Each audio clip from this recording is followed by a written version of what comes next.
justamente, y bueno, en primera instancia, les damos una cordial bienvenida a todas las maestras y maestros que nos acompañan. Seguramente a lo largo de esta presentación se van a ir sumando colegas de nuestra comunidad eh, académica. Y bueno, este inicio de cuatrimestre, nuestro programa de posgrado de Redivay Campus Morelia, nos sentimos realmente muy emocionados, muy motivados por contar con la presencia, una presencia muy especial del doctor Martín Pinosquiles, a quien en primera instancia agradezco la oportunidad de escucharlo, de que esta tarde en México, y debo decirlo, noche madrugada en España, pues nos pueda acompañar. Eh, es realmente un privilegio poder contar con su presencia y que nos pueda, que podamos escucharlo sobre un tema tan interesante, sobre el cerebro que aprende. Queremos realmente a todas y a todos ustedes, pues invitarlos a que disfruten de esta conferencia por uno de los especialistas internacionales más destacados, a quien tenemos el gusto de presentar esta tarde, el doctor Martín Pinos Quiles. Es doctor en Ciencias de la Educación, máster en el aprendizaje a lo largo de la vida, es máster en Neurociencia eh, y Gestión Emocional, graduado en primaria y maestro especialista en Ciencias Humanas y Educación Física. Es experto en gestión emocional, particularmente en vinculación emocional consciente. Ha participado de manera muy decidida como asesor de innovación en el Centro de Profesorado de Juan Lanuza de Zaragoza y en el Máster de Educación Socioemocional de la Universidad de Zaragoza. Es miembro del Comité de Expertos del primero, segundo y tercer Congreso Internacional de Innovación Educativa, celebrados en la ciudad de Zaragoza, miembro y secretario del Comité Científico del cuarto y quinto Congreso Internacional de Inteligencia Emocional y Bienestar, organizado en la ciudad de Zaragoza.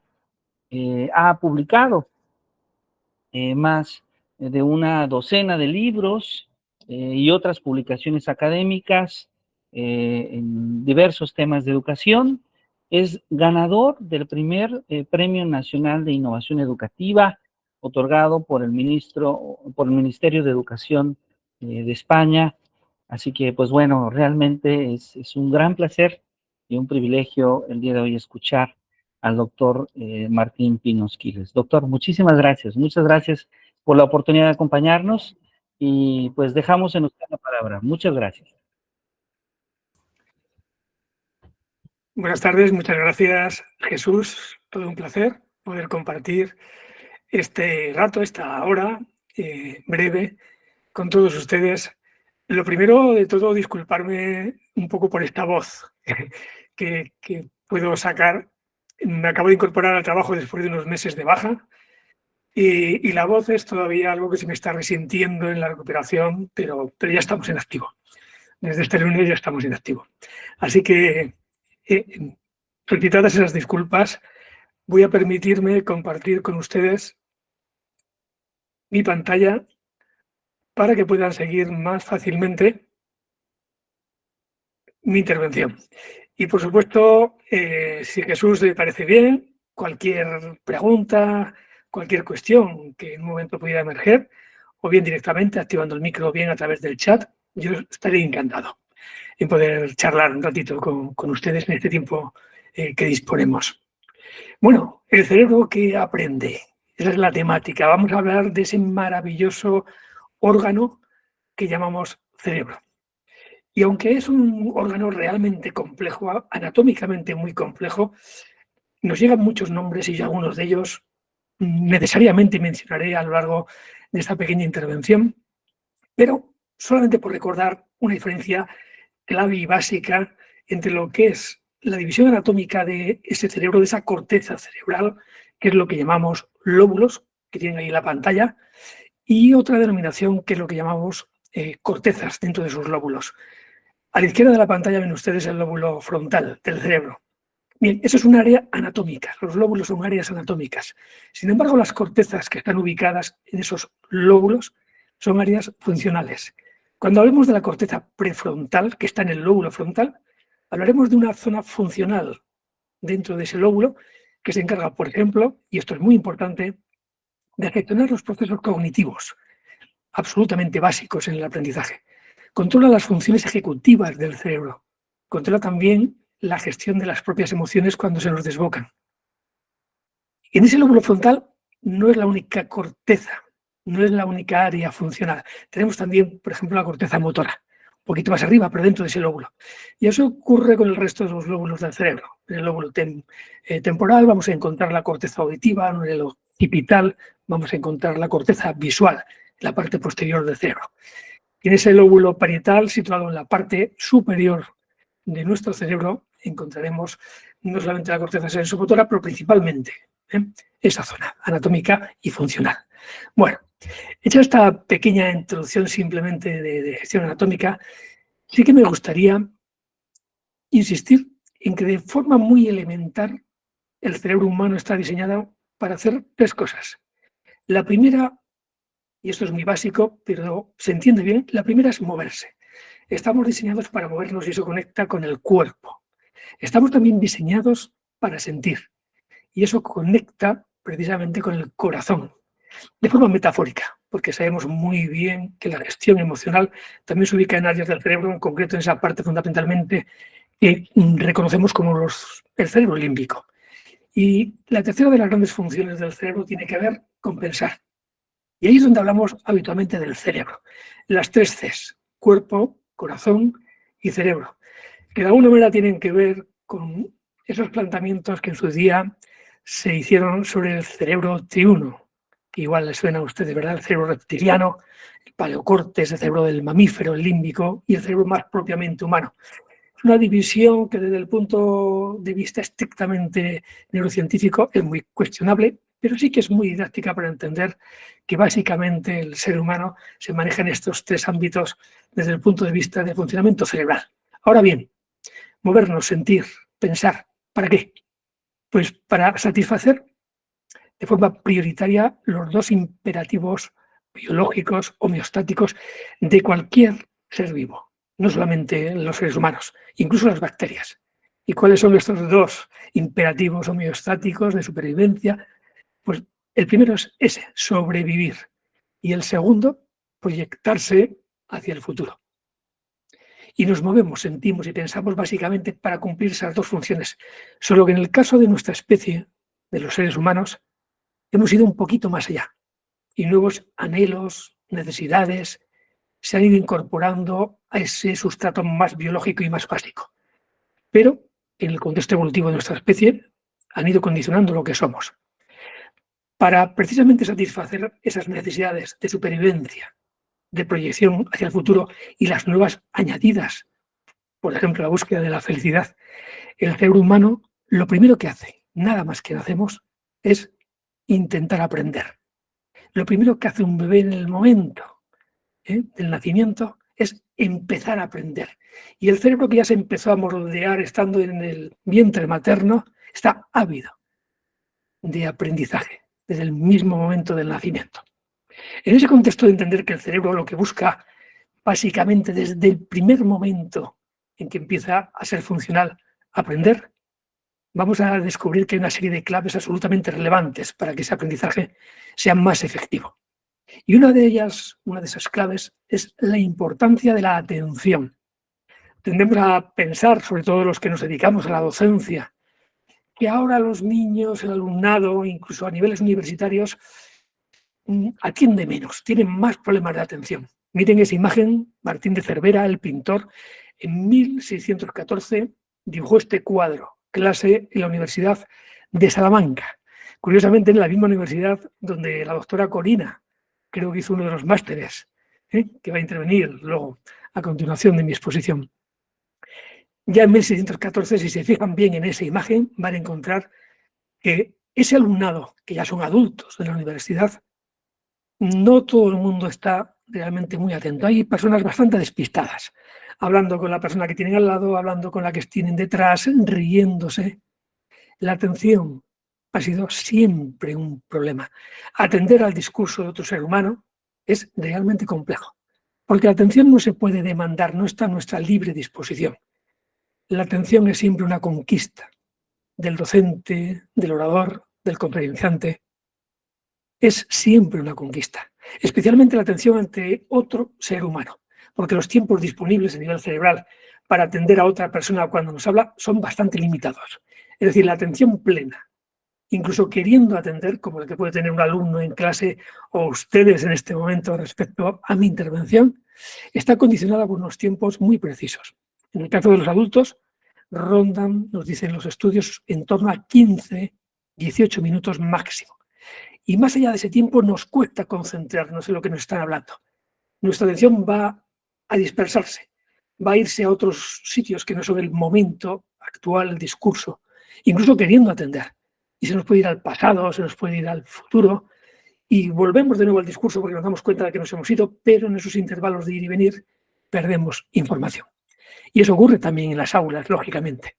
Un niño que empieza en la primaria con 6 años, su tiempo de atención ante el discurso, ante la explicación del profesor, no va a ir más allá de unos 5 minutos. Si no somos conscientes de esos tiempos, obviamente vamos a tener mucha dificultad en gestionar los aprendizajes de nuestro alumnado. Imagínense una situación como la que les pongo en pantalla. Encuentren, les voy a pedir dentro de un momento, esos 3 elementos, una corona, una X y unas gafas de sol. Pero quiero que antes imaginen la situación en la que enmarco esta pequeña propuesta. Imagínense que acabo de enseñar a mi alumnado de 7 años en primaria cuáles son las formas geométricas básicas: círculo, cuadrado, rectángulo, triángulo, y en una explicación que no habrá ido más allá de 6-7 minutos, he intentado explicar lo suficiente como para que comprenda las diferencias entre unas y otras. Ahora bien, consciente de que más allá de ese tiempo es difícil que ya me presten una atención plena y que va a haber pérdidas de información, les planteo algo diferente. Es decir, voy a movilizar el área de la corteza prefrontal, que es la que se ocupa de las funciones ejecutivas del cerebro, y por tanto también de la atención, que es la primera de las funciones ejecutivas del cerebro humano. Vamos a movilizar sinápticamente esa zona a través de una propuesta que no es simplemente que yo les hable, sino que les va a involucrar cognitivamente. Esa activación sináptica de su corteza prefrontal va a permitirnos recuperar, elevar la curva atencional y poder permitir que, si tenemos que explicar todavía un poquito más, podamos hacerlo.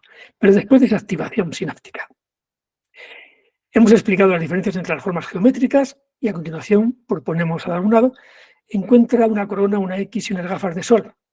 Ahora bien, incluso antes de que lo encuentres, imagínate que ya lo has encontrado, que ya te he puesto la imagen en la que tienes que buscar esos 3 elementos. Imaginen ustedes lo mismo, que ya he puesto la imagen, la pondré dentro de un momento. Imagínense que ya han encontrado esos 3 elementos y los marcan con un punto en la pantalla. Imagínense además que unen esos 3 puntos con una línea o con una recta. ¿Qué dibujo se formaría al unir los 3 puntos con 3 líneas? Cuando yo hago esta pregunta a mi alumnado, imagino que ustedes ya están pensando una posible respuesta, incluso la pueden poner si quieren en el chat.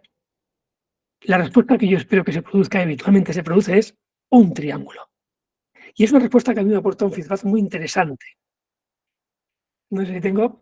Sí, efectivamente. María, gracias, triángulo, triángulo, porque me demuestra que ha habido una inferencia adecuada respecto a la explicación que yo he dado. Es decir, si acabo de explicar que un triángulo es la forma geométrica formada por 3 ángulos, 3 vértices, 3 lados, esa inferencia es muy correcta porque a mí me dice que han entendido la diferencia entre unas formas y otras. Ahora bien, si nadie me lo plantea, y en el aula de 7 años no me lo van a plantear, a lo mejor ustedes, alguien sí lo ha pensado ya, si alguien me lo plantea, yo podría decir lo siguiente: ¿qué ocurriría si esos 3 puntos estuvieran alineados? ¿Se podría dar el caso? Por supuesto que sí. Y en este caso no formarían un triángulo, formarían una recta o un segmento. Vale, pues ahora viene el auténtico reto. Encuentren, por favor, la corona, la X y las gafas de sol en la imagen que voy a proyectar en pantalla. Unan los 3 puntos con una línea y comprueben si lo que forman es un triángulo o una recta. ¿De acuerdo? Si no hay ninguna duda, ahí tienen en la pantalla. No es una imagen fácil, espero que la vean bien desde sus casas.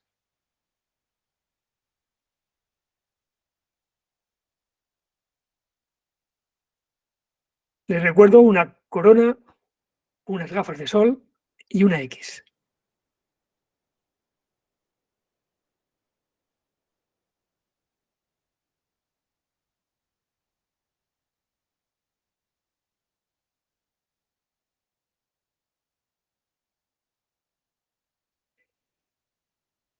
La imagen está puesta a su nivel de dificultad, no a la de los niños de 7 años.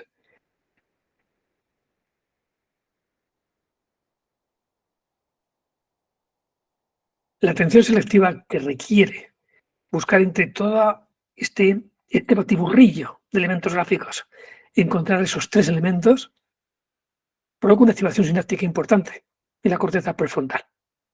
Es lo que va a hacer que se active la atención voluntaria, la atención consciente, la atención que hace falta para aprender. ¿Qué tal va esa búsqueda? Les voy dando alguna pista, por ahí tienen la corona, la habían encontrado, seguramente muchas personas sí, ¿verdad? Por ahí tienen las gafas de sol. La X era quizá la más compleja de las 3 y sin embargo no hay solamente una, hay 2. Y si unimos los 3 puntos, efectivamente lo que formaban era un triángulo. Claro que sí. La X era más compleja, claro. Y fueron un triángulo porque estábamos hablando en el aula de formas geométricas. Y la utilización justo de esta pequeña actividad, que es lo que llamamos una cuña activa, la utilización de una cuña activa tiene que conectar siempre con el mensaje que estemos trasladando. En el caso del aula, con el contexto curricular, con lo que estamos aprendiendo. En el caso de una conferencia, con el mensaje que estemos trasladando en esa conferencia. En este caso, pues tiene que ver con la atención. Esta es la clave de cualquier cuña activa. Las cuñas activas, como una buena pregunta, como cualquier otra propuesta de aplicación de lo que acabamos de explicar, permiten activar precisamente el pensamiento y las funciones ejecutivas para que nuestro alumnado eleve su curva atencional y podamos seguir trabajando de forma efectiva en el aula. Esta es la importancia de la atención. Esta es la importancia de la atención para aprender. Pero no es la única clave que tenemos que tener en cuenta para entender cómo aprende nuestro cerebro. El cerebro es social. Hay mucha investigación en este campo. He puesto 2 simples referencias. David Sousa es un gran investigador, un gran neurocientífico que se dedica a la investigación y entre una de las partes en las que más ha trabajado posiblemente está en la de demostrar la naturaleza social del cerebro y del aprendizaje en el caso de los humanos. Cuando ha escaneado el cerebro de niños y de adultos trabajando en contextos diferentes, por ejemplo, un alumno cuando está realizando una tarea él solo de cierta complejidad, un alumno cuando está atendiendo la explicación del profesor o un alumno cuando está trabajando en equipo con 3 compañeros, realizando una tarea menos compleja que la que se le pide cuando trabaja individualmente. Cuando analiza la activación sináptica mediante técnicas de neuroimagen, cuando se analiza qué se está activando a nivel cerebral, lo que nos llama la atención es que cuando más activo está el cerebro del niño, no es cuando realiza una tarea sumamente compleja en solitario, sino cuando está trabajando en equipo. El ser humano es una especie que ha llegado a donde ha llegado, para algunos neurocientíficos como Sousa, como David Bueno, precisamente por esta capacidad de trabajar en equipo y de forma cooperativa. Hay infinidad de especies en el reino animal que también cooperan, incluso en el territorio de las bacterias. Las hormigas cooperan. Desde hace mucho tiempo, mucho antes que nosotros, estaban cooperando, pero lo hacen de una forma maquinal, casi de forma automatizada. Y hace 100 millones de años las hormigas cooperaban igual que ahora. El ser humano coopera de manera muy distinta ahora que hace 20, 30.000, 40.000 años o hace tan solo 5.000 años, porque aprende generacionalmente, acumula conocimiento y es capaz de aprovecharse de los aprendizajes de otros seres vivos. Esa es la gran diferencia. Todos los planteamientos del socioconstructivismo de Vygotsky, de la naturaleza social y cultural del aprendizaje, teniendo una fundamentación pedagógica que ahora sabemos que además tienen también un aval desde el punto de vista neurológico. 2 cabezas piensan mejor que una y 4 mejor que 2. Esa es una realidad que hoy día está más que demostrada por la investigación del cerebro. Les voy a hacer una propuesta muy sencillita y les voy a explicar cómo la aplico en contextos grupales. En este caso, al ser online, vamos a verla solamente de forma parcial, pero les explicaré cómo la pueden llevar a cabo en un contexto presencial, con otras personas, con alumnado, o en contextos de trabajo. El pequeño reto que les voy a plantear es el siguiente. ¿Cuántos triángulos hay en la imagen que ven en pantalla? Les voy a pedir, por favor, que cuenten cuántos triángulos hay, pero como creo que esta imagen no está a su nivel de competencia, lo voy a hacer un poquito más complejo. Así, tal y como está ahora. ¿Cuántos triángulos hay? Pueden empezar a contar, por favor. Es una propuesta de trabajo individual, lógicamente. Y cuando lleguen a una cifra, a la que consideren que es la correcta, si no les importa, en el chat la pueden ir marcando. Así me hago una idea de por dónde van sus respuestas.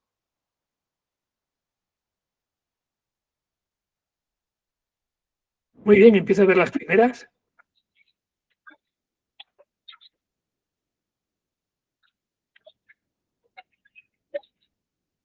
Van llegándome ya algunas. Bueno, hay cifras diferentes, algunas coincidencias, pero estoy viendo ya al menos 5 o 6 respuestas diferentes.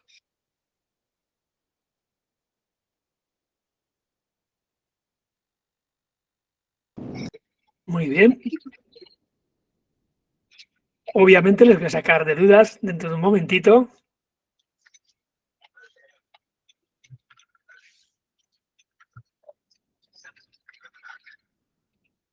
Muy bien, fíjense que la propuesta que les he lanzado es una propuesta individual. Bueno, en el aula, ¿cómo lo aplico? Lanzo la propuesta individual, estamos trabajando en matemáticas, formas geométricas, perfecto. Lanzo mi propuesta individual como cuña activa para que en ese momento de nuevo hagamos un proceso de activación de la atención del alumnado. Y una vez que han hecho ya el trabajo de contar individualmente y anotan la cifra en su cuaderno, les pido que se junten con su equipo base, es decir, con otros 3 alumnos. De manera que lo que realmente me importa, yo les pido, no es la respuesta individual, sino la respuesta de equipo.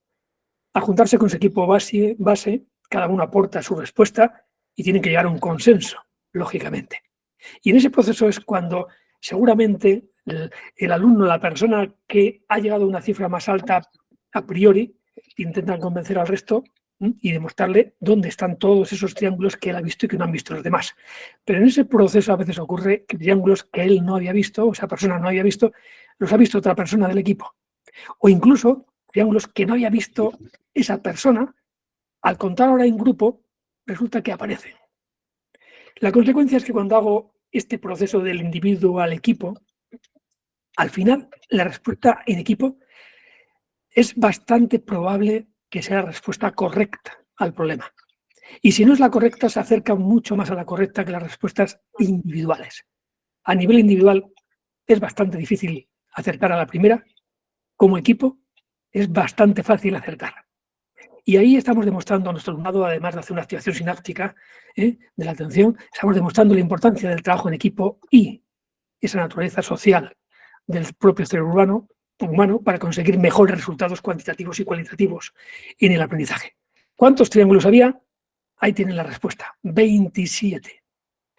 Y si hubiéramos tenido la oportunidad y el tiempo de juntarnos 4 o 3 o 2 personas como mínimo, seguramente con un poquito de tiempo hubieran llegado todos los equipos a esa respuesta. Ahí tienen el desglose para que puedan hacer la comprobación. Por supuesto, la presentación la compartiré con el doctor Jesús, por si a alguien le interesa que la pueda tener disponible. Claro que esta tarea tiene un nivel de complejidad pensado ahora para ustedes. Podría haber quitado la parte inferior, incluso la segunda línea de triángulos, haberlo hecho mucho más sencillo para niños pequeñitos, pero también podría haberlo hecho más complejo. Hubiera bastado con meter 2 líneas, añadir solamente 2 líneas, esas 2 que ven en pantalla, para que si ahora les preguntara cuántos nuevos triángulos, además de los 27, que ya sabemos que hay, cuántos nuevos se podrían contar ahora solamente añadiendo esas 2 líneas. No les voy a pedir que lo hagan, nos llevaría un tiempo, pero fíjense, con solo 2 líneas, 28 nuevos triángulos, además de los 27 emergerían. Y ahí tienen el desglose, por si alguien tiene curiosidad en algún momento. Y lo más interesante de todo, antes eran triángulos equiláteros, pero al añadir estas 2 líneas aparecen todas las tipologías de triángulos que nos interesaría trabajar en un contexto de aula matemática. Isósceles, escalenos, rectángulos, etcétera, etcétera. Con lo cual nos podríamos ya introducir en ese otro trabajo curricular de la diversidad de tipologías de las figuras geométricas que denominamos como triángulos. Esto también es una cuña activa. Y recuerden, la naturaleza social del cerebro es una capacidad básica para mejorar nuestro aprendizaje.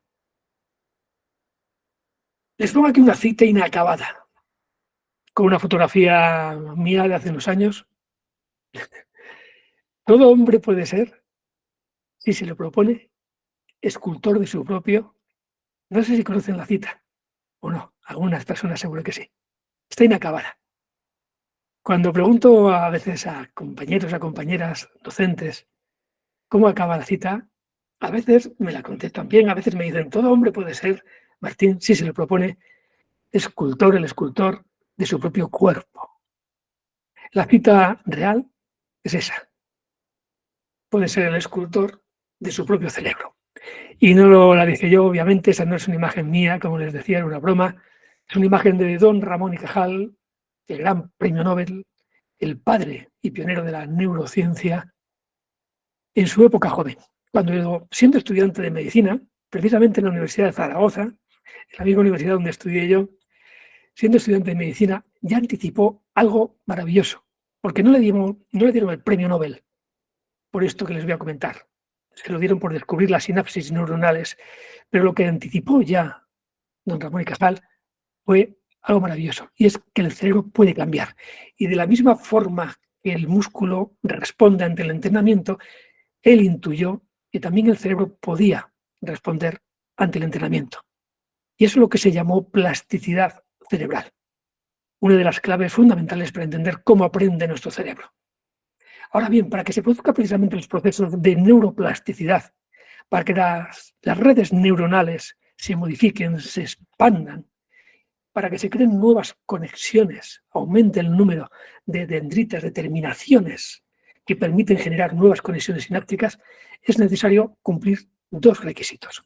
El primero de ellos, la práctica intensa, repetida, mantenida.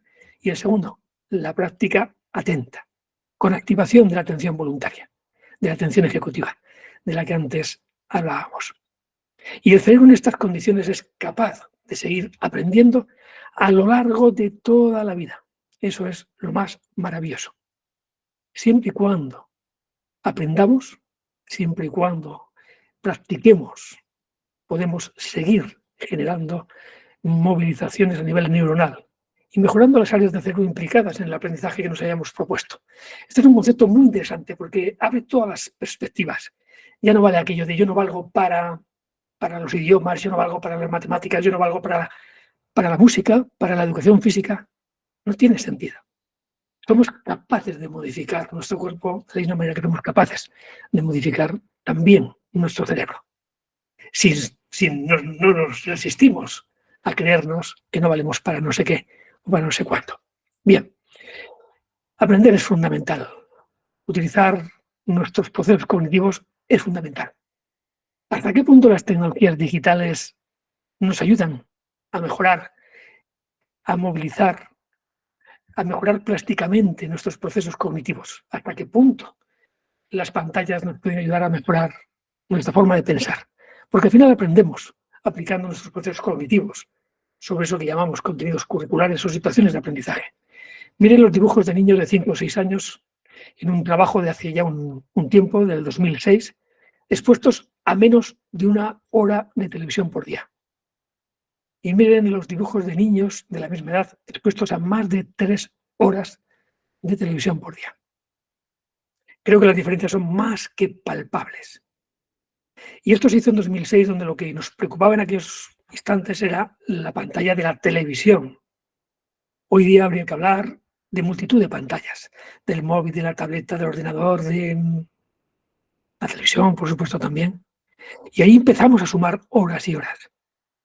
En estos momentos, en estudios que se han hecho en Estados Unidos, también en el contexto de España, un niño de 6 años, cuando empieza la educación primaria, pasa a lo largo de un año, en su tiempo de ocio, tanto tiempo ante la pantalla, ante las diferentes pantallas, como el que pasa en la escuela durante un curso escolar. Y cuando llega a la adolescencia, con una media diaria, en el caso de España, de 6 horas 45 minutos, y no es una cifra que está por encima de otros países, está bastante en la media, pero 6 horas 45 minutos de media a partir ya de los 13 años, estamos hablando de que ese tiempo, a lo largo de todo un año, equivale a casi 3 cursos escolares en el instituto. Tengan en cuenta, en el caso de España, que es lo que yo puedo conocer directamente, el curso lectivo tiene 177 días. Multiplicado por 5 horas diarias, son son 885 horas de clase en un curso escolar en el colegio o en el instituto. Bien, 885 horas, un curso escolar, 6 horas 45 minutos, triplica casi ese tiempo a lo largo de un año. Es decir, nuestro alumnado pasa mucho más tiempo. A la hora de hablar de plasticidad cerebral, ¿qué es lo que está interviniendo en la modificación de nuestro cerebro? Obviamente, la escuela tiene un peso importante, pero las pantallas están modificando también nuestros cerebros. Y eso tenemos que asumirlo sí o sí, para bien y para mal. Pero hoy sabemos que el sobreuso de pantallas, el exceso de pantallas, está modificando de forma negativa, impactando de forma muy negativa en todas las funciones ejecutivas del cerebro. En nuestra atención, pero también en la memoria de trabajo, en la flexibilidad cognitiva, en el control inhibitorio, en nuestro lenguaje. Está modificando también incluso en parámetros más biológicos nuestra salud, está alterando incluso nuestra mente, provocando procesos adictivos, está incluso, como diría Antonio Damasio, un gran neurocientífico a nivel mundial, está afectando a nuestra humanidad y lo demuestra en sus trabajos, en sus libros. Dejo ese punto de reflexión para entender que el cerebro es plástico, pero para lo bueno y para lo malo. El cerebro que aprende también necesita de algo que ha sido muy denostado, muy criticado a veces, como es la memoria. Y sin embargo, lo que nos dice ahora la neurociencia es que la memoria es realmente importante. No somos capaces de pensar sino a partir de aquellos conceptos que previamente hemos memorizado. No puedo aplicar procesos cognitivos de cierta complejidad como pueden ser el análisis o la síntesis o la valoración, la creatividad, la crítica, sino sobre aquello que previamente tengo a mi disposición, almacenado en mi cerebro. No puedo pedir a mi alumnado que me comparen el ecosistema del Amazonas con el ecosistema de su localidad si previamente no saben lo que es un ecosistema.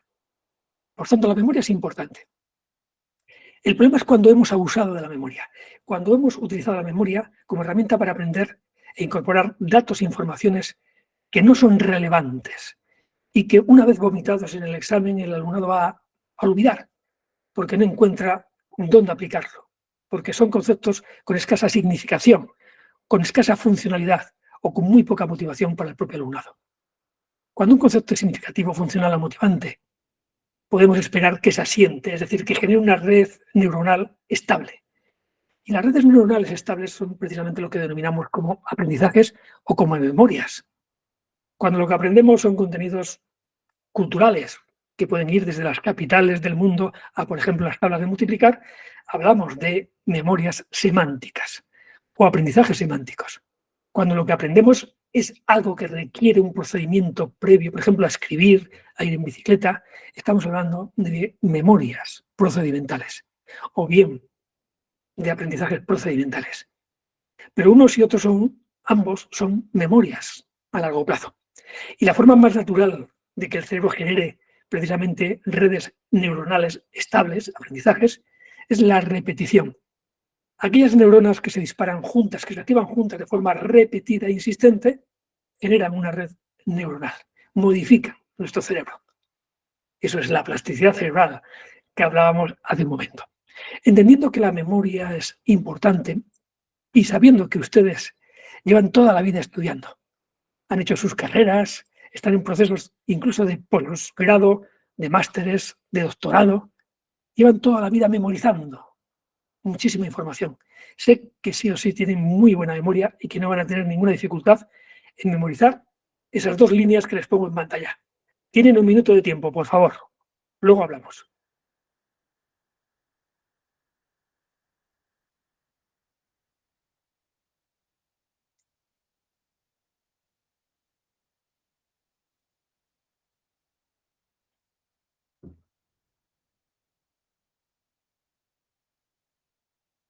¿Qué tal ha ido? ¿Ha ido bien? Me pueden comentar en el chat si han tenido algún problemilla, porque habitualmente cuando pongo este pequeño reto a grupos de docentes, empiezo a ver caras muy extrañas. Ahora no, en este momento no estoy viendo ninguna, no puedo ver sus caras, porque veo muy poquitas ventanitas y las que veo no tienen la cámara activa, pero suelo ver caras bastante extrañas como diciéndome, Martín, lo que nos estás proponiendo no tiene, no es posible, no es posible. A ver, no, salvo que ustedes sean un genio, tengan una capacidad increíble para memorizar, y esas personas son bastante extrañas, lo que les he propuesto es un reto prácticamente imposible. Memorizar eso en 1 minuto. Claro, y cuando yo digo, ¿y por qué? ¿Por qué no pueden memorizar 2 líneas en 1 minuto ustedes, que son personas realmente inteligentes? Porque no se comprende, porque no se entiende, me dicen. Les ha pasado lo mismo, ¿verdad? Si no tiene sentido, Martín. Claro, porque el primer requisito para memorizar algo, para aprenderlo, es entenderlo. Y no siempre somos muy conscientes de eso las personas que nos dedicamos a enseñar. ¿Cuántas veces no nos esforzamos en que nuestro alumnado aprenda de memoria algo complejo, el teorema de Pitágoras, cuando ni siquiera todavía entiende realmente qué es eso de los catetos o la hipotenusa, qué significa proyectar al cuadrado un cateto o una hipotenusa? Porque si no es capaz de entender eso, ¿cómo puedo pedirle yo que memorice el teorema de Pitágoras? Le estoy pidiendo algo tan complejo como lo que les he planteado en la misma pantalla. Solamente el proceso de comprensión, de ser capaz de explicar con mis palabras aquello que luego tengo que aprenderme, es lo que me garantiza que el aprendizaje va a ser efectivo. Si en lugar de esas 2 líneas yo les hubiera propuesto memorizar en 1 minuto o en menos tiempo incluso estas otras 2, inténtenlo, por favor, a ver qué tal sería. Aquí esto sí, del gran Gómez de la Serna. Tenía tan mala memoria que se olvidó de que tenía mala memoria y se acordó de todo. Pero claro, esto tiene sentido. Esto sí que puedo incorporarlo a mi memoria. Y ahora ustedes lo podrían incorporar fácilmente a su memoria a corto plazo, que es la memoria de trabajo. Bueno, es una de las memorias de trabajo. Pero esa información que ahora pasaría a su memoria de trabajo, si realmente esta cita fuera relevante en nuestra vida, fuera algo que necesitaríamos utilizar más de una vez, no tendríamos mucho problema, mediante la repetición, de incorporarla a una memoria a largo plazo. Lógicamente, habría que reutilizar esta información para que se consolidara. Pero como la entiendo, no hay ningún problema. Así que recuerden, por favor, el primer requisito para la memoria, que es la vía básica para generar nuevas redes neuronales, es comprender aquello que tenemos que memorizar, aquello que tenemos que aprender. Y el segundo requisito, que no se nos olvide, conectar el nuevo aprendizaje, lo que yo quiero memorizar, con algo que ya sabía antes. Y cuando conseguimos que el alumnado, nosotros, cuando conseguimos que esto que tenemos que aprender se conecte con algo que previamente ya tenemos incorporado en nuestro cerebro, la red sináptica que tenemos que generar, la nueva red neuronal, es mucho más sólida y se genera mucho antes. Cuanto más intrincada es una red neuronal, cuanto más compleja es, más posibilidades tiene esa red de asentarse y de recuperar la información. Esa es la realidad de cómo funciona este cerebro tan maravilloso que tenemos.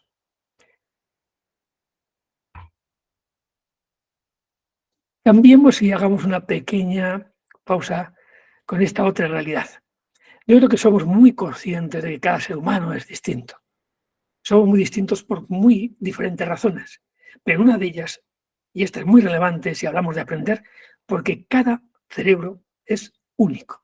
¿Y cómo no va a ser único? un cerebro con 86.000 millones de neuronas. Hay por ahí estudios que nos hablan entre 86.000 y hasta 100.000 millones. Parece que la cifra en estos momentos, digo en estos momentos porque al final, como en todos los ámbitos de la ciencia, pero en la neurociencia, quizá con un especial motivo, las cosas se modifican y los estudios nuevos van redefiniendo lo que sabemos, a veces alterando, pero 86.000, 90.000 millones de neuronas son muchas neuronas. Y si pensamos que cada una de esas neuronas de media se conecta con otras 10.000 neuronas, de media hablamos, estamos hablando de una cantidad muy importante. Estamos hablando de casi 10 elevado a 15 de 1.000 billones de conexiones sinápticas en el cerebro de un ser humano.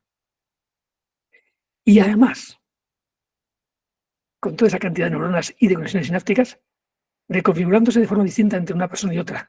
Nuestro cerebro es diferente al del vecino, pero es que mi cerebro hoy es diferente al cerebro de hace unos días. Y es diferente al cerebro de dentro de unos días. Porque cada experiencia que vamos teniendo en el día a día va reconfigurando, va provocando modificaciones a nivel cerebral.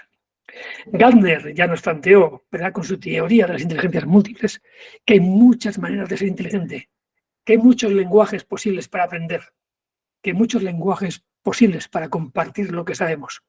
Me da igual que lo llamemos inteligencias múltiples, que hablemos de talentos en lugar de inteligencias, para no entrar en debates que a veces son más terminológicos que otra cosa, pero lo que sí que tenemos que ser muy conscientes es que aprendemos de diferentes maneras, que hay conceptos como la neurodiversidad, que desde el punto de vista cerebral son absolutamente coherentes, y que nuestro alumnado no solamente es neurodiverso, sino que además vamos a tener grupos en el aula que podemos encuadrar dentro de lo que llamamos neurodivergencia, el aula, del trabajo, en la vida.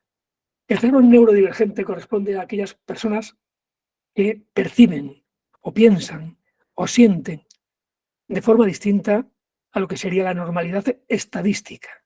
Simplemente es eso.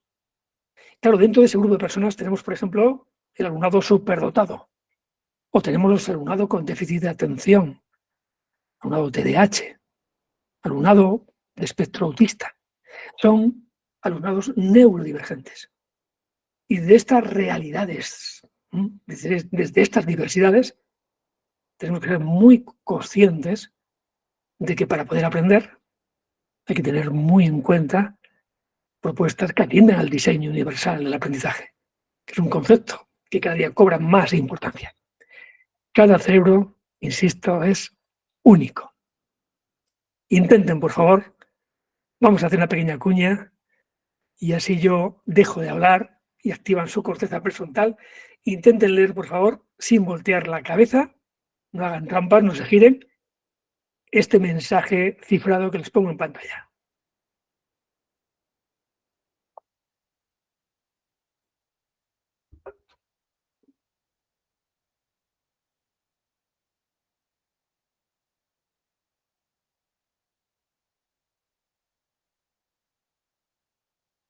Perfecto, veo que lo han... Muy bien. Perfecto. Si alguien tiene alguna pregunta, puede activar su micro, ¿eh? No hay ningún problema. Veo que lo están leyendo perfectamente. Yo sí tengo una duda, doctor. Muy bien, adelante.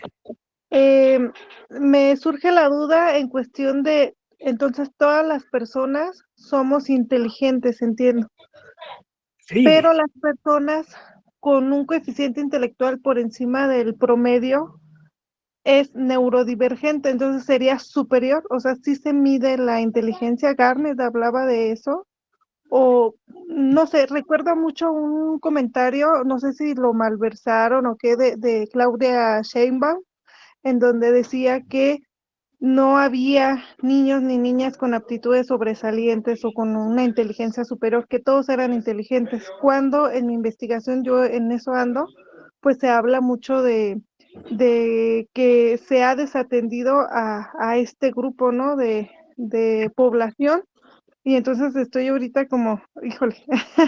sí, sí. Muy bien. Yo hablaba, hacía referencia hace un momentito, gracias. No sé, ¿el nombre es Itza? Sí, creo. Sí, Itza. Isra. Gracias, Isra, por la pregunta. Hablaba hace un momentito que dentro del contexto de la neurodivergencia también se ubicaba el alumnado superdotado. Hay personas superdotadas y hablamos de un concepto que refiere a personas que en el contexto de ciertos tipos de inteligencia cognitiva, fundamentalmente la vinculada al ámbito lingüístico, pero también al ámbito matemático, fundamentalmente en esos dos campos junto con el espacial, dan un cociente intelectual, digo fundamentalmente por ahí porque es donde ha ido el territorio generalmente de la investigación en torno a la inteligencia cognitiva hasta hace muy poquito. Dan valores determinados a partir de un cierto nivel, ¿no? A partir de 130 habitualmente, ¿no? De cociente o coeficiente, de ambas maneras lo estaríamos determinando de forma correcta. Obviamente que hay alumnado que tiene índices a nivel cognitivo, valores de inteligencia más altos que otro. Eso es innegable. Hay personas que por encima, personas que están en la media. Yo hablo de neurodivergencia con ese alumnado que está por encima de forma relevante de la media estadística, ¿no? En la campana de Gauss los quedarían por delante o por detrás. Toda persona es inteligente. Claro, yo también asumo ese planteamiento, pero somos diferentes, somos inteligentes de forma distinta. Es lo que tenemos que ser muy conscientes. Cuando Gardner hace una evaluación de las inteligencias, no lo hace desde las escalas de Wechsler, desde el estudio de la inteligencia cognitiva, sino desde las propias escalas que se han ido generando desde la teoría de las inteligencias múltiples, que además son bastante consistentes y extensas para evaluar cada una de las 8 inteligencias que hasta el momento Gardner ha definido. Lingüística y matemática también, pero ya sabemos intra, inter, naturalista, etc. Y son baterías de test de inteligencia muy distintos a los que habitualmente conocemos, pero bastante potentes y que se han utilizado en muchísimas investigaciones. Así que consideremos, porque en el aula es cierto, y comparto su opinión, nos hemos centrado mucho en atender al alumnado con dificultades, pero cuando hablamos de diseño universal del aprendizaje, lo que tenemos que ser muy conscientes es que la diversidad está en todos los alumnos, en todas las alumnas del aula, en todas. En los que tienen dificultades y en los que sobresalen. Y a veces hemos desatendido precisamente porque estaban en el otro extremo. En un aula de 25 alumnos, alumnas, personas, tenemos 25 diversidades. Y obviamente no podemos hacer 25 propuestas distintas para aprender, pero sí podemos hacer quizá un agrupamiento en al menos 3 propuestas diferenciadas a las que un alumnado, en función de su nivel de competencia percibida, se puede ir sumando. Sí, somos distintos, aunque seamos iguales en derechos, pero somos distintos. Muy bien. Bueno, seguramente leer esto ha sido fácil, su cerebro enseguida se ha dado cuenta de que estaba al revés y que había que leer de derecha a izquierda en lugar de izquierda a derecha. Eso ha sido muy fácil, pero estos no han podido hacerlo de forma automatizada. Leer, llevan toda la vida leyendo. Y cuando algo lo hacemos ya de forma cotidiana, ya no necesita activar la corteza prefrontal. Lo hacemos mediante un recurso muy interesante, que es utilizar la automatización del aprendizaje. Eso se hace desde los ganglios basales. Es una zona que está en nuestro cerebro límbico por aquí atrás, encima del tallo cerebral, encima de la parte posterior del cerebro, en el núcleo, pero desde los ganglios basales conducimos nuestro coche, la bicicleta, escribimos, leemos, y eso es muy efectivo porque requiere muy poquita energía y ninguna atención consciente, voluntaria. No la requiere porque ese aprendizaje nuestro cerebro lo tiene más que automatizado y lo hace de forma muy eficiente de esa manera. Sin embargo, en el momento que les he dicho yo, tienen que leer pero al revés y de derecha a izquierda además, necesariamente han tenido que activar su corteza prefrontal porque este modo de lectura no lo tienen automatizado. ¿Qué he conseguido yo con ello? De nuevo, en esa activación sináptica de la corteza prefrontal, mejorar los niveles atencionales de todos ustedes. Y esa es la idea siempre de una cuña activa. Somos diferentes. Cuando ante esta pregunta hecha a un niño pequeñito de 6 años, ¿cuántos perros salen de la caja? La respuesta es, con faltas de ortografía, pero es, no he visto cuál ha salido de la caja y cuál no. ¿Qué tenemos delante? Tenemos una persona, un niño, que piensa de forma distinta a la que piensa el profesor. Pero si somos un poquito rigurosos en la forma de interpretar esta respuesta, nos damos cuenta de que es bastante más lógica incluso que la interpretación que hacemos los adultos. Un adulto ve esta pregunta y enseguida dice 4. Y todos pensamos como adultos que son 4. Sin embargo, ¿de dónde sacamos que esos perros estaban en la caja? ¿Eso por qué? ¿Por qué los presuponemos? Si además posiblemente ni siquiera caben en esa caja, por otra parte. En la mente de este pequeño, la forma de razonar ha sido impecable. Y si estamos en matemáticas, en este caso con el tema de contar, creo que mucho más importante que contar es pensar de forma lógica. Por tanto, esta es una respuesta preciosa y que nos demuestra que aunque piensen de forma distinta unos u otros, o ellos y nosotros, no significa que piensen mal. Rodea con un círculo, marca con un círculo el número más pequeño. ¿Cómo podemos decir que lo ha hecho mal? Claro, ¿se dan cuenta cómo ha pensado el pequeño? Si ha hecho correctamente, aunque haya pensado de forma distinta, ¿eh?, al propio mapa mental que el docente tenía de su pregunta. Esta es de una niña, en concreto, un poquito más mayor. Esto fue durante la pandemia. La propuesta de la profesora fue esta. En la caja había 10 caracoles, ahora solo quedan 2. ¿Cuántos caracoles faltan? Estaban trabajando, estaban empezando a aprender a restar. Y la niña puso 10 menos 2 igual a 8. Bien, podemos decir, maravilloso. Yo me pregunto una cosa. Si le acabamos de enseñar a restar a esta niña, ¿por qué le he privado de la oportunidad de decidir si lo que había que hacer para resolver este problema era restar o sumar? ¿Por qué le he puesto yo el menos aquí? ¿Por qué no he dejado aquí un pequeño círculo en blanco para que esta niña que ya sabía sumar antes de restar es lo que ha aprendido ahora, pero ya sabía sumar, decida si para resolver este problema y averiguar cuántos caracoles faltan, tenía que utilizar lo que ya sabía o lo que acabamos de aprender? Porque si no le doy esa decisión, puede que me esté aplicando de forma mecánica el algoritmo que yo le acabo de enseñar, pero sin entender realmente lo que yo quiero que aprenda, que es para qué restamos y cuál es la diferencia entre restar y sumar. Solución. ¿Qué esperaba como docente, la maestra? Que aquí el alumno expresara en forma de oración el resultado. 8. Bien, ¿8 qué? ¿8 patatas? ¿8 cajas? No. Aquí lo que espera la maestra, porque lo explicamos como último paso de resolución de un problema, o al menos en el caso de las matemáticas que yo conozco, es faltan 8 caracoles para demostrarnos que entiende el resultado. ¿Pero cuál fue la respuesta de la niña? ¿Cuál es la solución ante este problema de los caracoles? Poner un tapón encima de la caja. Y ya no se escapa ningún caracol. La respuesta, de nuevo, tiene una lógica maravillosa que la maestra reconoció con ese bien. Claro que sí. Ahora, ojo, aún le hará falta a la maestra dedicar un poquito de tiempo y decirle, vale, muy bien, me encanta tu respuesta, es maravillosa. Esto solucionaría el problema. ¿Pero qué significa ese 8? Cuéntamelo, porque hay que ponerlo, ¿vale? Si de aprender hablamos, no nos olvidemos de lo que siempre dice Francisco Mora. La emoción es el ancla del aprendizaje. Y algo más, además. Y el principal motor motivacional del ser humano. Estamos motivados en cualquier momento de nuestra vida, ¿en función de qué? De la emoción que estemos sintiendo. ¿Qué emoción están sintiendo ustedes en este momento? Si yo les preguntara cómo se sienten a nivel emocional, no es una pregunta fácil, ni siquiera para un adulto. Bueno, el requisito previo para poder gestionar una emoción cuando no es pertinente es ser capaz de reconocerla en uno mismo, de identificarla, de ser consciente. Si no soy consciente de que siento miedo, rabia o tristeza, no voy a ser capaz de gestionar esa emoción que en un momento de mi vida me puede estar dañando. El cuadrante de Ruller de la Universidad de Yale, del programa Ruller, que modifiqué hace unos años para crear esta flor de las emociones. Si yo les preguntara a ustedes, como hago con mi alumnado, una pregunta muy sencilla. ¿Cuál es su nivel de energía en este momento? Del 0 al 10. Sitúense en ese vector. En este momento, en este instante. Si su energía es muy alta, un 10. Si es tremendamente baja, un 0. Que espero que no sea el caso. ¿Lo tienen? Vamos a la segunda pregunta.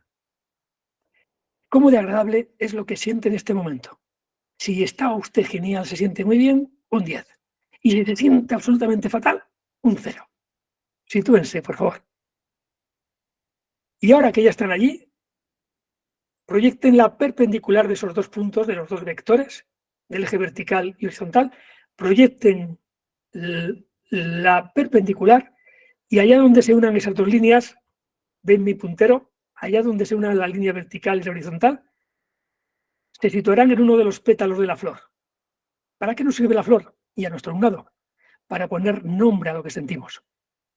Si hay alguien de ustedes en este momento se siente muy mal y además su energía muy baja, que sepan sí o sí que están en el universo emocional de la tristeza. Porque ninguna otra emoción genética primaria cumple esas dos condiciones: baja energía y muy desagradable. Están tristes. Alrededor de la tristeza como emoción genética, igual que cualquier otra emoción genética, hay todo un mundo de matices emocionales de más o menos intensidad. Por ejemplo, el aburrimiento. Si ustedes están aburridos en este momento, estarían un poquito más a la derecha de la tristeza, un poquito más arriba de ella, pero estarían dentro de ese universo emocional. Y eso en el aula ocurre. ¿Y qué ocurre si se sienten mal pero su energía es alta? No están tristes. Están en el universo del estrés. Y en ese universo emocional puede haber más de una emoción genética. Ahí tienen el miedo, la rabia, incluso, ojo, también el asco. Pero las dos respuestas clásicas ante el estrés: miedo o rabia, es decir, huir o atacar. Ya empezamos a identificar un poquito más la emoción energía alta, muy desagradable. Claro, puede estar enfadado. El enfado es rabia, pero en menor intensidad. Por eso está más abajo, tiene menos energía y no es tan desagradable como la propia rabia, la emoción genética. Claro que también puede ocurrir que nos sintamos muy bien y que nuestra energía sea alta. Entonces, ¿en dónde estamos? En la alegría. Ninguna otra emoción genética cumple esas dos condiciones. Pasa como con la tristeza. Es muy fácil de identificar, pero puede haber emociones secundarias, la euforia. Ahora, todo esto también es alegría, solo que en este caso más energética todavía. La euforia está muy bien, pero ojo, en el aula puede darnos muchos problemas, si no se controla. ¿Y qué ocurre si uno se siente bien, pero su energía no es tan alta? Si la energía es bajita. Estamos en el universo de la calma, donde tenemos dos emociones genéticas. Cada una de las emociones genéticas que hay aquí en pantalla depende de uno o una combinación de neurotransmisores de forma específica. No los comentaba porque no tenemos tiempo, pero la calma es serotonina, seguridad, esta primera carita que estoy marcando ahora con mi puntero, o es acetilcolina, la de abajo, la admiración. Y cuando una persona admira a otra, quiere ser como ella. Por eso este pequeño bebé saca la lengua a su mamá porque la admira y quiere ser como ella. El aprendizaje por modelaje, por imitación, se basa precisamente en esta emoción: seguridad, calma o bien admiración. ¿Y por qué la flor de las emociones? ¿Por qué dibujé pétalos intermedios en el cuadrante de Ruller y ahí hice esta flor? Porque hay emociones genéticas, como esta que ven ustedes aquí, que están justo en el punto intermedio y eso el cuadrante de Ruller no lo consideraba. Esto se llama curiosidad. Y hay evidencia científica en este momento de que es una emoción genética que compartimos con los mamíferos superiores. Curiosidad, una combinación de dopamina y serotonina que nos lleva a una motivación específica. ¿Cuál es? El interés. Igual que el miedo nos motiva a huir, la rabia a atacar, la tristeza precisamente a aislarnos y desconectar. La curiosidad al interés, maravillosa para aprender. Y ahí tenemos arriba la sorpresa. Y cuando la sorpresa aparece, es un chute de adrenalina, no es ni agradable ni desagradable, por eso está ahí en medio. Depende de lo que me sorprenda. Si veo esta pequeña bebé ve a su mamá, pasará a la alegría. Y si lo que ve es un perro rabioso, pasará al miedo. Porque la función de la sorpresa es esa. Es dejar de hacer lo que estamos haciendo, dejar incluso de pensar, para rápidamente activar la emoción más pertinente a aquello que nos sorprende. Y si hay que correr, correr. Y si hay que alegrarse, alegrarse.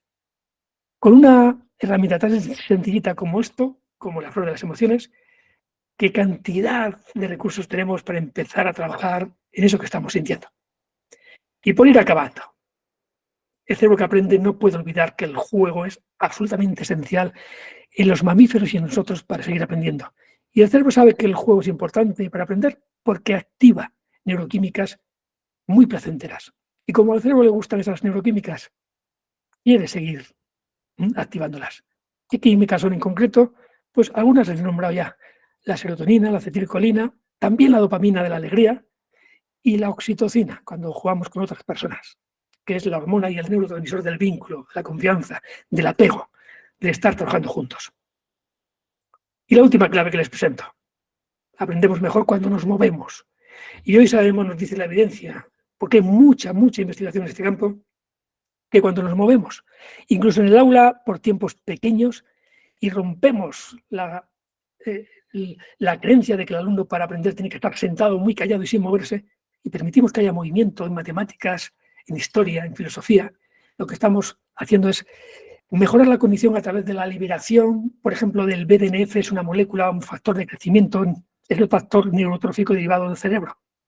¿Y por qué es importante para aprender? Porque activa la memoria, la motivación y la atención. Fíjense ustedes qué 3 elementos. Y porque sabemos cuando nos movemos, se activan procesos de neurogénesis, es decir, se crean nuevas neuronas. Al menos en los hipocampos cerebrales esto está demostrado. Y los hipocampos cerebrales, 2 pequeñas zonas en cada uno de los hemisferios, se encargan de gestionar las memorias, la activación de las memorias a largo plazo. Por tanto, absolutamente importantísimo para aprender. Se activa la corteza prefrontal, ya hemos hablado de ella, se inhibe el cortisol, tiene que ver con el estrés, y cuando uno está estresado no aprende, que lo tengamos muy claro, y por el mismo motivo, porque cuando uno está estresado, al final se activa respuestas de miedo, de huida o de ataque, de rabia, tenemos también una mejora emocional, porque además de todo eso se liberan endorfinas, dopamina, serotonina, e incluso si jugamos y nos movemos tocándonos con otras personas de forma no desagradable, no impuesta, no violenta, liberamos esa hormona tan importante para trabajar en equipo que se llama la oxitocina. Al menos hasta los 87 años, fíjense que este estudio es relativamente reciente, y es de la Universidad de Barcelona, de María Llorens, sabemos que el cerebro humano sigue produciendo en sus hipocampos nuevas neuronas simplemente moviéndonos. A partir del movimiento. Y no significa que a partir de los 87 no se produzca. Simplemente es que no se ha estudiado ya por encima de esas edades. Pero lo saben ustedes muy bien, ¿no? La ausencia de evidencia no evidencia, que hay ausencia. Así que, con tranquilidad, tenemos todavía por delante. Mis redes sociales, mi correo electrónico, por si cualquiera de ustedes en algún momento quiere compartir conmigo cualquier cosita, estaré encantado de charlar desde el otro lado del charco.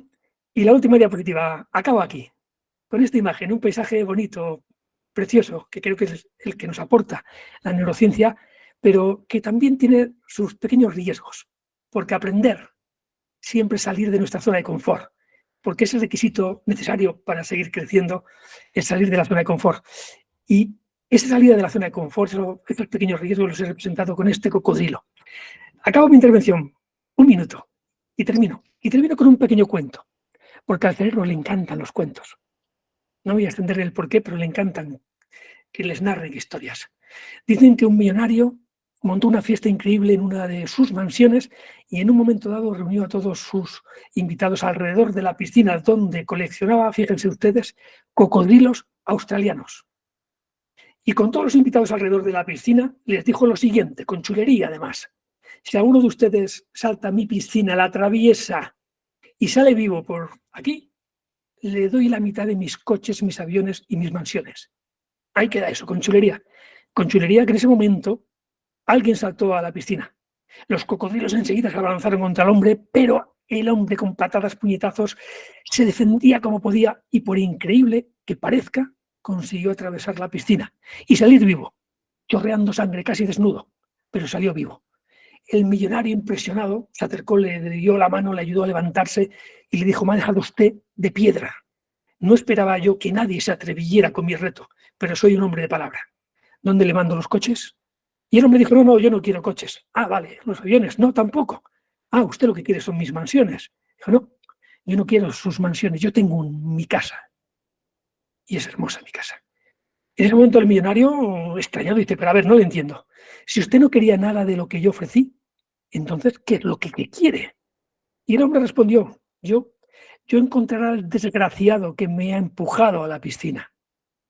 Pero vamos a sacar una pequeña moraleja a este cuento, porque a veces en la vida hace falta un pequeño empujoncito aparentemente desafortunado. Imagínense ustedes si aquel hombre aprovecha ese empujoncito para hacerse rico. Salir de nuestra zona de confort, seguir aprendiendo, requiere ese empujoncito, esa palmadita en la espalda, que es lo que yo he querido hoy, con esta pequeña charla, ofrecerles. Porque estoy convencido de que una palmadita en la espalda siempre viene bien. Bueno, casi siempre. Muchas gracias por su atención y espero no haberles dormido. Dejo de compartir mi pantalla. Muchas gracias. Muchísimas gracias, doctor. Muchísimas gracias. Ha sido un gran placer escucharlo. Muchas gracias. Creo que ha sido una extraordinaria conferencia. Nos llevamos muchos aprendizajes. Y bueno, esperamos que usted nos permite a través del centro, a través de la red, constantemente estarlo invitándonos. Muchas gracias por su trabajo. Sé que ya estamos sobre tiempo, de hecho ya está la doctora Corina Lloris por acá, pero no sé si alguien tenga una pregunta breve o algún comentario breve para el doctor. La doctora Ana María, adelante. Disculpen, solamente vamos a tener espacio para una pregunta ya por los tiempos, pero le escuchamos, doctora Ana María. Adelante, por favor. Muchas gracias. Y bueno, pues agradecerle al doctor Pinos la maravillosa charla que nos dio, pero sí me queda una duda respecto a lo que dijo respecto a la memoria. Le pido por favor que me la aclare, porque una de las críticas que se hacían desde la introducción del trabajo por competencias era que no trabajáramos la memoria porque los procesos de memorización eran automáticos y no necesariamente se comprendía lo que se memorizaba. Y usted acaba de decir que solo se memoriza aquello que se comprende. Y yo entendería también que hay muchas cosas que nos hemos aprendido así en automático y que ni siquiera sabemos de qué se trata. Entonces, sí me queda esa divergencia entre si se comprendió o realmente aprendemos cosas que no tienen sentido para nosotros. Muchas gracias, Ana. Una pregunta muy interesante. Por supuesto que somos capaces de aprender, de memorizar, de crear redes neuronales estables o de cierta estabilidad, de aquellas cosas que no comprendemos, pero el esfuerzo es inmenso. Y si además no se reutiliza eso que hemos aprendido y que no comprendemos, lo que va a hacer el cerebro es podarlo, obviamente, lo va a olvidar. Pero puedo aprender de lo más increíble del mundo y lo más complejo si dedico el tiempo suficiente. Ahora, ¿para qué me sirve eso? A mí me hicieron aprender de pequeño. El río que pasa por mi ciudad, el Ebro, es un gran río en España, es el río más caudaloso de España. Me hicieron aprender de pequeño los afluentes del Ebro, de mi río, por la izquierda y por la derecha y en orden. Los olvidé, hace muchos años que los olvidé. ¿Para qué me hicieron aprender aquello? Fue una pérdida de tiempo. Ahora hay aprendizajes que seguramente me hubieran venido muy bien aprender en torno a los ríos, para entender la diferencia entre un río como el Ebro y un río que nazca en otra zona de España en función de la orografía, porque son ríos distintos. Y entender por qué son distintos los ríos de la cordillera cantábrica, porque son tan cortitos y tan empinados, eso me hubiera valido más que aprenderme a lo que voy un poquito. Sí, diga. Muchísimas gracias, doctor. Perfecto. Y solamente recordar a Jesús y a todos ustedes, bueno, darle las gracias por este ratito que hemos compartido, que como la presentación Jesús la va a tener a su disposición, tendrá mi correo electrónico y encantados en un momento dado. Cualquier cuestión que por tiempo sé que no podemos ahora atender, porque hay que dar paso a los tiempos. A la doctora. De la doctora Corina. Yo estaré encantado. Gracias. Muchísimas gracias. Muchas gracias, doctor Martín. Le agradecemos muchísimo. Ha sido, como siempre, un gran placer escucharle. Nos llevamos muchos aprendizajes.